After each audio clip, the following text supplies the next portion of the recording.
Welcome, dear listeners, to another descent into the shadows. You've tuned into The Shadow Behind You, where the forgotten whispers of history claw their way back from the grave. I am your guide through these veiled realms, the one who unearths the tales that time itself tried to bury. Tonight, we venture into the mist-shrouded hollows of the Tennessee Hills, a place where the earth seems to breathe with ancient malice, and the trees stand as silent sentinels to unspeakable pacts. Imagine, if you will, the year 1882. The Civil War's scars still fester across the South, like open wounds refusing to heal. In the rugged Appalachians of Tennessee, life clings precariously to the mountainsides.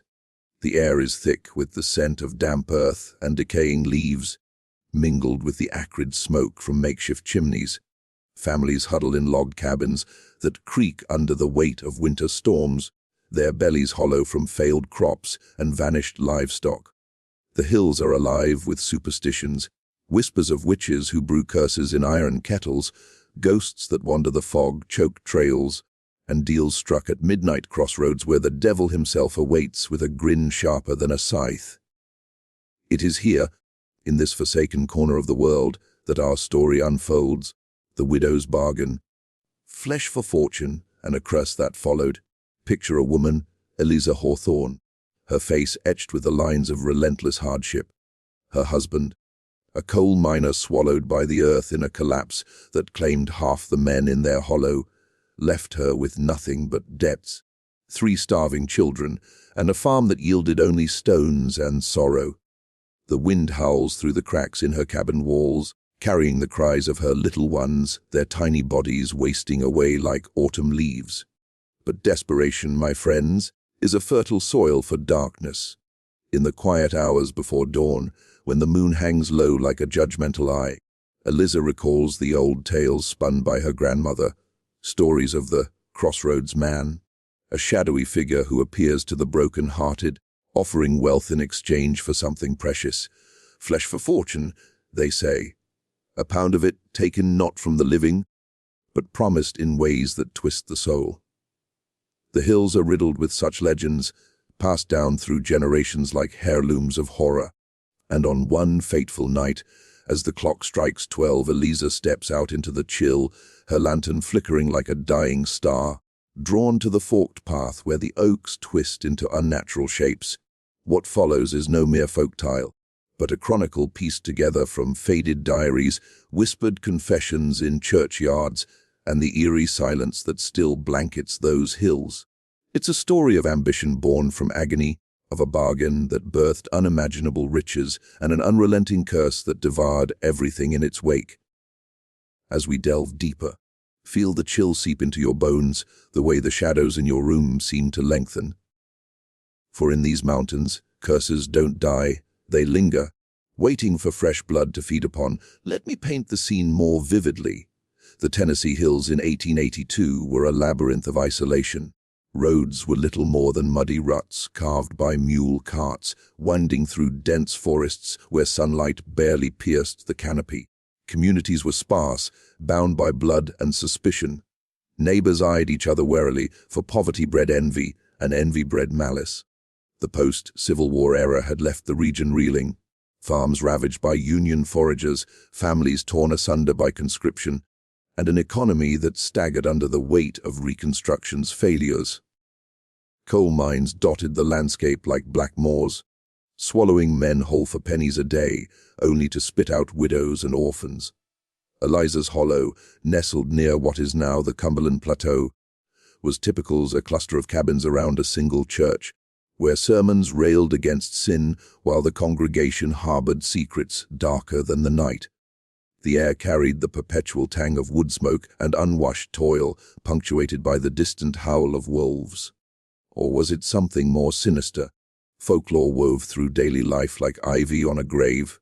Children were warned not to whistle at night, lest they summon spirits. Mirrors were covered after death to trap wandering souls, and crossroads were avoided after dusk, for that's where the devil danced.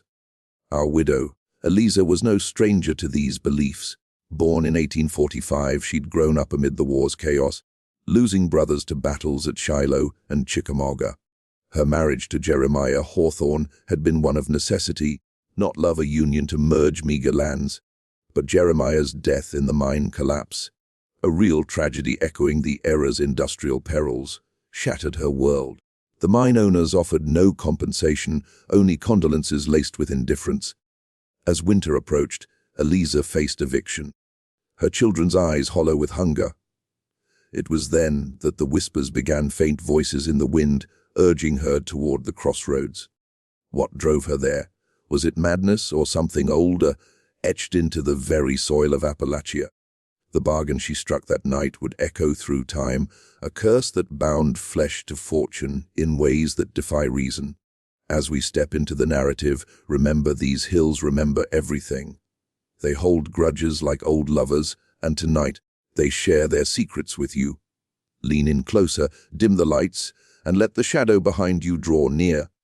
For in the telling, the curse awakens anew, and so we begin our descent into the heart of the tale. Picture the night of October 31st, 1882, All Hallows' Eve, when the veil between worlds thins like frost on a window pane. The moon, bloated and orange, casts elongated shadows across the Tennessee hills, turning the landscape into a grotesque tapestry of twisted branches and fog-shrouded valleys. Eliza Hawthorne, her shawl pulled tight against the biting wind, slips from her cabin like a ghost herself. Her children sleep fitfully inside, their breaths ragged from days without proper food. The lantern in her hand swings gently, its flame dancing as if alive with anticipation or dread. The path to the crossroads is one she knows well, a narrow trail flanked by ancient oaks whose roots claw at the earth like skeletal fingers. Leaves crunch underfoot, each step echoing louder than the last, as if the ground itself protests her intent. The air grows heavier, laden with the scent of wet soil and something metallic, like blood long spilled.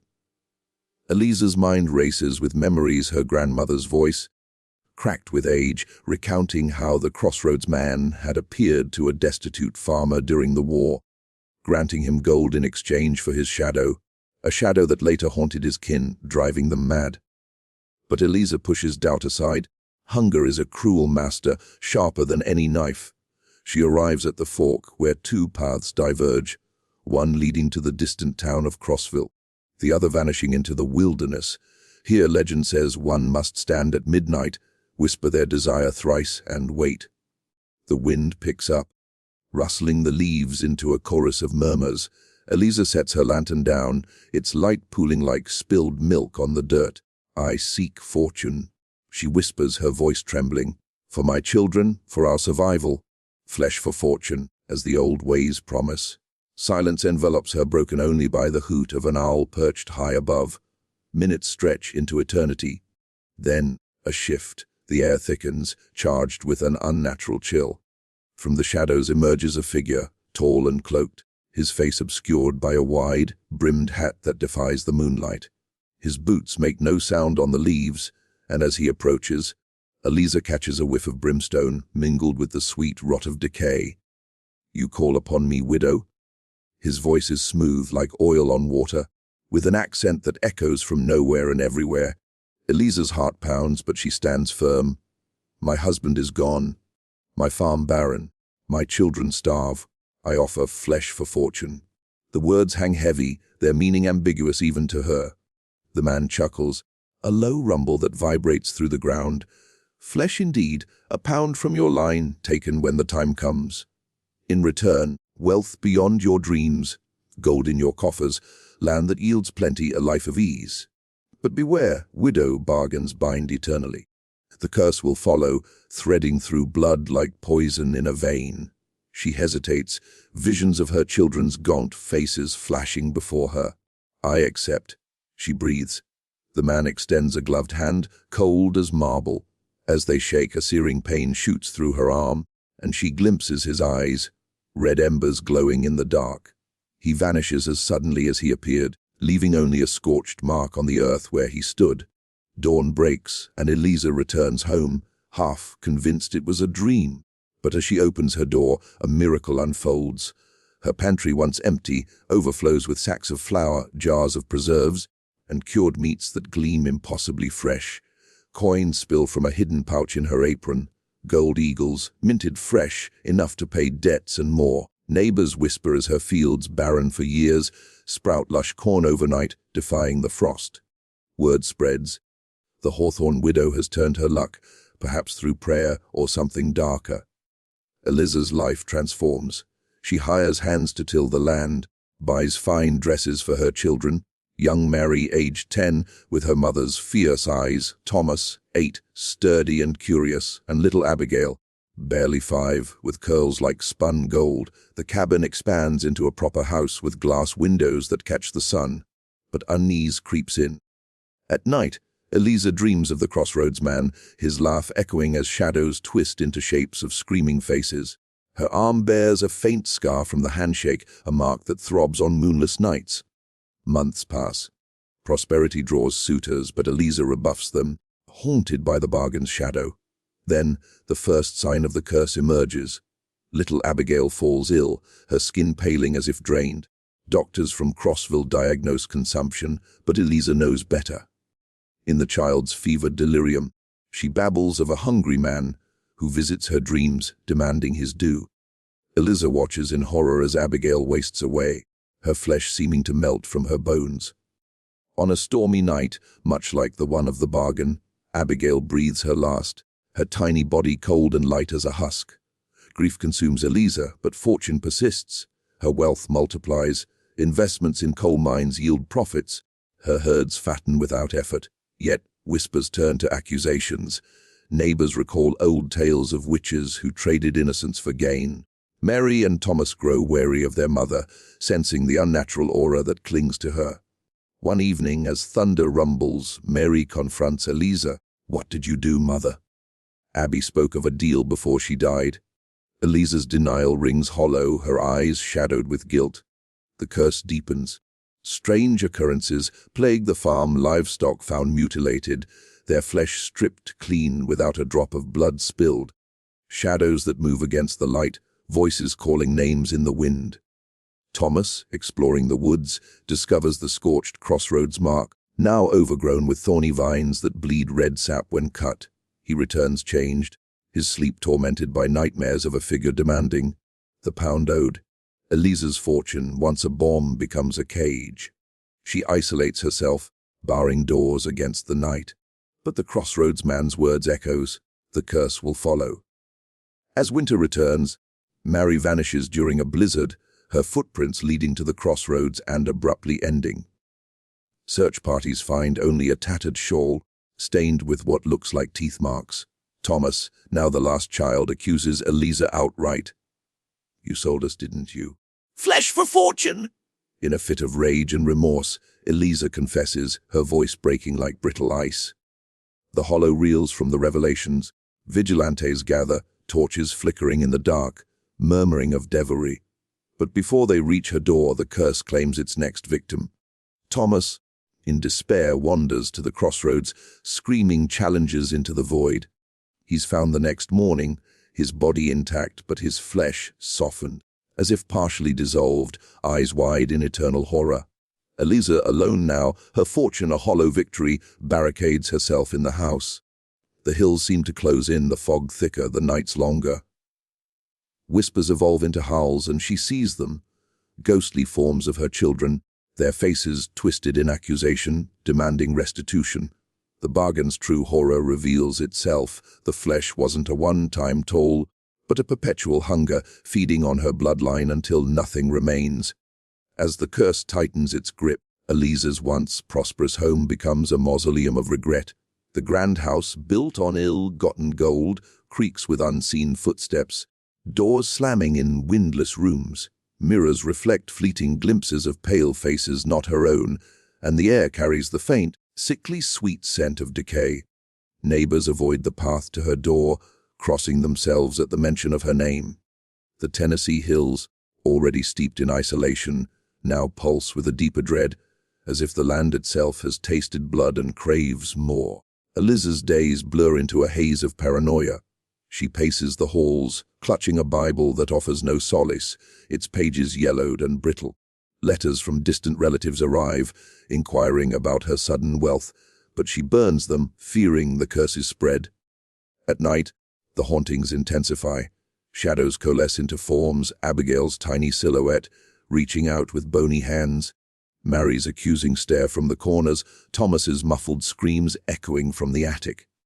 "Mother," they whisper in unison. The debt is unpaid. Flesh for fortune, yours now. Desperate, Eliza seeks out the Hollow's elder, Old Man Harlan, a grizzled veteran of the war who claims knowledge of the old ways. He arrives under cover of dusk, his lantern casting jittery shadows. Seated by the fire, he listens to her tale, his face impassive as weathered stone. "You've awakened something ancient, widow," he rasps, tobacco-stained teeth glinting. "The crossroads man ain't the devil of scripture. He's older, born of these hills' hunger. Appalachia's soil is cursed soil, soaked in blood from Indian wars, slave chains, and brother fightin' brother. Your bargain fed it fresh meat. Harlan advises a ritual return to the crossroads at midnight, offer a counter-bargain, her own flesh to spare the line. But Eliza has no line left, her children are gone, their graves unmarked to prevent their restless spirits from rising. As Harlan leaves, a chill wind extinguishes the fire, and Eliza hears laughter, deep, resonant, like the crossroads man's own. The hauntings escalate.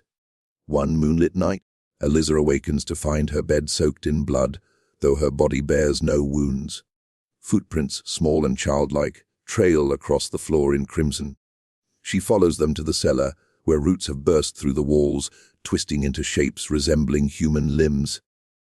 There, amid the gloom, she sees it a pulsating mass, veined and fleshy, throbbing like a heart. It whispers her name, promising release if she feeds it. Terror drives her to the church, but the preacher bars the door, calling her devil's consort. Shunned, she wanders the hills, seeking solace in the wilderness. The forests close in, branches snagging her clothes like grasping hands. She stumbles upon forgotten ruins, an old slave cabin from before the war, its walls etched with symbols of warding. Inside, she finds a tattered journal, dated 1840, recounting a similar bargain, an enslaved woman who traded her child's future for freedom, only to watch her descendants wither under a curse of endless toil. Inspired, or deluded, Eliza attempts the counter-ritual. At the crossroads, under a starless sky, she kneels, slicing her palm with a rusted knife. Blood drips onto the scorched earth, sizzling like fat on a skillet. "Take me instead," she pleads. "Id the curse with my flesh." The ground trembles, and he appears again. The crossroads man, his form more grotesque, skin cracking like parched soil, eyes blazing. "The bargain stands," he intones. "Flesh for fortune," and the curse follows. Your line ends, but the hunger lingers. In a flash, visions assault her, generations unborn, twisted by the pact. The Hollow's children falling ill, their bodies wasting, minds collapsing on innocence, as if the earth demands tribute. Eliza collapses, her body racked with pain as invisible forces tear at her. She awakens at dawn, alive but marked, scars crisscrossing her skin like a map of veins. Years pass in isolation. Eliza's fortune dwindles, squandered on futile exorcisms and bribes to silence rumors. The house falls into disrepair, vines choking its frame, windows shattering in unexplained gales. Locals report sightings a woman in white wandering the hills, her cries mingling with the wind, children's laughter from empty fields, shadows that devour light. One brave soul, a young miner named Elias Crow, ventures to her door in 1890, drawn by tales of hidden gold. He finds Eliza aged beyond her years, her hair wild, eyes vacant. She confesses all, her voice a ragged whisper. "The curse doesn't end with me. It threads through the blood of this land, waiting for the desperate." Elias flees, but not before glimpsing the cellar's horror. The fleshy mass, now larger, pulsing with stolen life. That night, his own child falls ill, echoing Abigail's fate. The curse spreads like wildfire in dry brush. Families in the Hollow report misfortunes, crops blighted, livestock vanishing, young ones stricken with wasting diseases. Mines, once prosperous under Eliza's investments, become death traps. Collapses claiming dozens. Whispers evolve into legends, the widow's curse, a malediction born of greed. devouring flesh to sustain unnatural fortune. Eliza's end comes in 1905, alone in her crumbling home. Neighbors find her body, flesh stripped to bone in places, as if gnawed by unseen teeth. The house burns mysteriously that night, flames leaping high, screams echoing from the blaze. But the curse endures. Descendants of hollow folk speak of it still. Sudden illnesses, shadows at crossroads, a hunger that never sates. In the quiet aftermath, the Tennessee hills reclaim their secrets, fog veiling the paths where bargains are struck. Yet, on certain nights when the moon hangs low, one might hear a widow's lament, a reminder that some debts transcend the grave. To truly grasp the chilling depths of the widow's bargain, we must unearth the historical and cultural soil from which it sprouts. The Tennessee Hills of 1882 were not merely a backdrop but a living entity shaped by centuries of hardship, folklore, and unspoken terrors. Let us peel back the layers, blending fact with the eerie authenticity of legend, to reveal how such a tale could take root in these mist-enshrouded mountains. Post-Civil War Tennessee staggered under Reconstruction's weight. The war, ending in 1865, left the state fractured, its economy in ruins, infrastructure demolished, and society upended by emancipation. In rural areas like the Cumberland Plateau and Appalachian foothills, poverty was endemic. Farms ravaged by foraging armies yielded little, sharecropping trapped families in cycles of debt. Coal mining emerged as a lifeline, but it was a perilous one. By the 1880s, mines dotted the hills, employing men in grueling labor for meager wages. Accidents were commonplace: collapses, explosions, suffocations, leaving widows like our Eliza to fend alone in a patriarchal society that offered scant support. Economic depression compounded these woes. The Panic of 1873 rippled through the South, inflating prices while deflating incomes. Railroads, vital for transport, charged exorbitant rates, squeezing farmers further. In Tennessee, the state's debt ballooned, leading to austerity measures that ignored rural plight. Families faced starvation, eviction, and disease. Tuberculosis, or consumption, ravaged communities, its wasting symptoms eerily mirroring the curse's toll in our story. Amid this despair, folklore flourished as a coping mechanism and a warning. Appalachian culture, a melting pot of Scots, Irish, Cherokee, and African influences, brimmed with superstitions. Crossroads held particular dread sites of executions in colonial times. They symbolized liminality, where worlds collided. Deals with the devil echoed European tales, adapted to the New World. In The Devil and the Farmer's Wife, a common Appalachian yarn, a shrewish spouse is traded for gain, only for her to outwit the fiend. But darker variants, like those in Tennessee, involved blood pacts, with curses following bloodlines. Widows featured prominently in these legends, embodying vulnerability and power. In an era where women couldn't own property easily, a widow's independence sparked suspicion.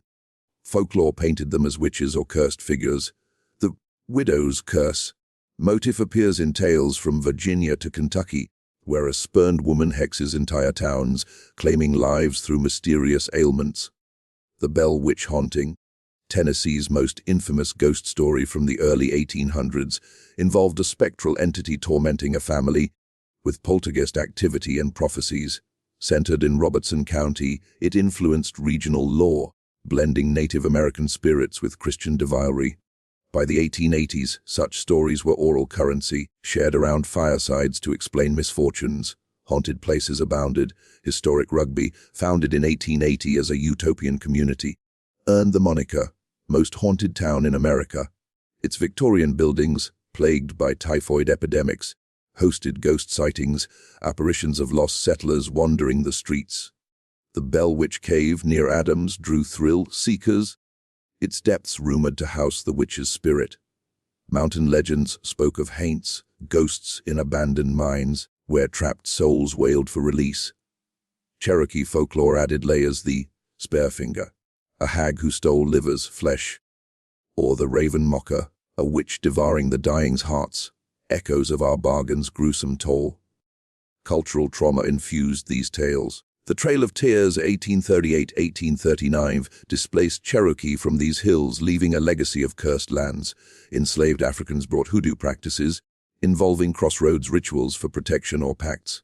Post-emancipation, freed blacks faced lynchings and economic exclusion, their hardships woven into ghost stories as metaphors for injustice. In 1882, Tennessee saw rising racial violence, with lynchings memorialized today, adding an eerie undercurrent of collective guilt. Superstitions govern daily life. Don't whistle at night, summon spirits, cover mirrors after death, trap souls, avoid crossroads after dark. Herbs like ginseng warded evil, while witch balls, glass orbs deflected curses. These beliefs, educational in intent, fostered an atmosphere where a widow's sudden fortune invited scrutiny. Perhaps she'd brewed a potion or sold her soul. Blending fact and folklore creates unsettling authenticity. Real widows. In 1880s, Tennessee navigated similar plights: economic isolation, societal suspicion, reliance on community aid that often failed. Mining widows received no pensions. Many remarried hastily or descended into poverty. Legends like ours served as cautionary tales against desperation's temptations, reflecting universal fears of loss and the supernatural's intrusion. Yet, the eerie persists. Modern accounts from the hills report crossroads apparitions, wasting illnesses unexplained by medicine, and houses where shadows move unnaturally. Is it coincidence, or does the land remember? In exploring this context, we see how history's shadows birth legends that haunt us still, making The Widow's Bargain not just a story, but a mirror to the darkness in our own hills and hearts. Now, let us delve beneath the surface into the symbolic and psychological marrow of The Widow's Bargain. This tale, like the fog-cloaked hills it inhabits, conceals layers of meaning, universal fears, cultural traumas, and the shadowy facets of human nature. We'll dissect it with an ominous lens, uncovering how it resonates with our deepest dreads, maintaining the chill that clings to every word. At its core, the story embodies the archetype of the Faustian bargain, a pact with dark forces for earthly gain, rooted in greed and desperation. Elizabeth's deal mirrors Gothe's Faust, or the blues legend of Robert Johnson at the crossroads, but infuses it with maternal horror. The flesh for fortune exchange symbolizes the commodification of life in a capitalist post-war South where bodies, enslaved, mined, farmed, were traded for profit. Her children's sacrifice evokes primal fears of parental failure, tapping into the collective anxiety of generations scarred by loss. In Appalachian culture, where family bloodlines define identity, cursing one's progeny represents ultimate betrayal, a theme echoing in folklore like the cursed inheritance motifs. Psychologically, the curse manifests guilt's corrosive power. Elisa's hauntings, ghostly children, pulsating flesh, symbolize repressed trauma, Freudian projections of her conscience. The wasting illnesses recall anorexia or psychosomatic disorders, where inner turmoil devours the body. This connects to universal fears of consumption, not just disease, but being eaten alive by regret, poverty, or societal pressures. In 1880s Tennessee, with tuberculosis rampant, such imagery would evoke real terror, blending the supernatural with the somatic. Thematically, it explores generational trauma. The curse follows, like DNA threading through blood, a metaphor for inherited sins. Post-Civil War America grappled with this: slavery's legacy, war's atrocities, economic disparities passed down. In Appalachia, isolated communities preserve traumas, manifesting as hate. Stories where past wrongs haunt the present. Elisa's pact reflects how desperation perpetuates cycles. Poverty drives immoral choices, begetting more suffering. This ties to cultural trauma theory. Collective wounds, like the Trail of Tears or lynchings, fester unspoken, birthing legends as outlets. Human nature's duality shines through ambition versus morality. Elisa's fortune brings ease but isolation, illustrating how wealth, untethered from ethics, corrupts. The crossroads man embodies temptation's allure, smooth, voiced, inevitable, mirroring how societal structures Ezra Mine's railroads exploited the vulnerable. His ambiguity, devil or hill spirit, blurs lines between external evil and internal flaws, suggesting curses are self-inflicted. Symbolically, flesh represents vulnerability and sacrifice. In Christian lore, it's the weak vessel; in folklore, a currency for magic. The bargain's horror lies in its literalism: children's bodies as payment, evoking cannibalistic myths like the Cherokee Sparefinger. This taps fears of bodily autonomy loss, resonant in an era of industrial accidents and medical ignorance. The pulsating mass in the cellar symbolizes unchecked hunger, greed's monstrous offspring, devouring all. Connecting to broader fears, the tale addresses isolation's terror. Rural Tennessee's geography fostered paranoia. Crossroads, as liminal spaces, symbolize life's forks where choices doom us. The fog and shadows evoke the unknown, a Jungian shadow self-confronting repressed desires. Culturally, it critiques gender roles: widows, empowered yet vilified, embody the monstrous feminine. Elisa as witch, her bargain subverting maternal ideals. Intellectually, it probes authenticity versus myth, blending real history, mining deaths, depressions with folklore creates unsettling authenticity, making the supernatural plausible. This mirrors how societies use stories to process trauma, ghost tales as therapy, warnings against hubris. In ominous tone, consider, what if such curses are real, not metaphor? Modern psychology links trauma to hauntings, PTSD visions, intergenerational epigenetics where stress alters genes. Appalachian afflictions, like nervous disorders, may stem from this. The story warns, in desperate times we invite shadows that linger, questioning if progress, fortune, ever comes without cost. Ultimately, the widow's bargain haunts because it mirrors us, our bargains with convenience, ignoring future tolls. It connects to universal dreads, loss, guilt, the inexorable, leaving us pondering the shadows behind our own choices. As our journey through the shadowed hollows draws to a close, let the chill of the widow's bargain settle in your bones like winter frost. We've traversed the misty Tennessee hills of 1882, witnessed Eliza Hawthorne's desperate pact, and felt the curse's tendrils coil through time. Flesh traded for fortune, a family devoured, a land forever tainted. What lingers is not just a tale, but a warning etched in the earth itself. Reflect on Eliza's final days, alone in her decaying home, surrounded by echoes of lost children, the air thick with accusation. Her death, flesh gnawed as if by famished spirits, marked not an end but a transference. The curse, unbound by her grave, seeped into the hills, claiming miners in collapses, withering crops, and stealing the young in their sleep. Generations later, descendants whisper of it, sudden fortunes followed by inexplicable losses, shadows at crossroads that whisper temptations. Today, in the modern sprawl overtaking those hills, the legend endures. Abandoned mine shafts echo with cries, fog-shrouded paths lead wanderers astray. Is it mere folklore, or does the crossroads man still wait, hat-brim low, for the next desperate soul? The Tennessee hills remember, their soil rich with buried secrets, ready to bloom anew.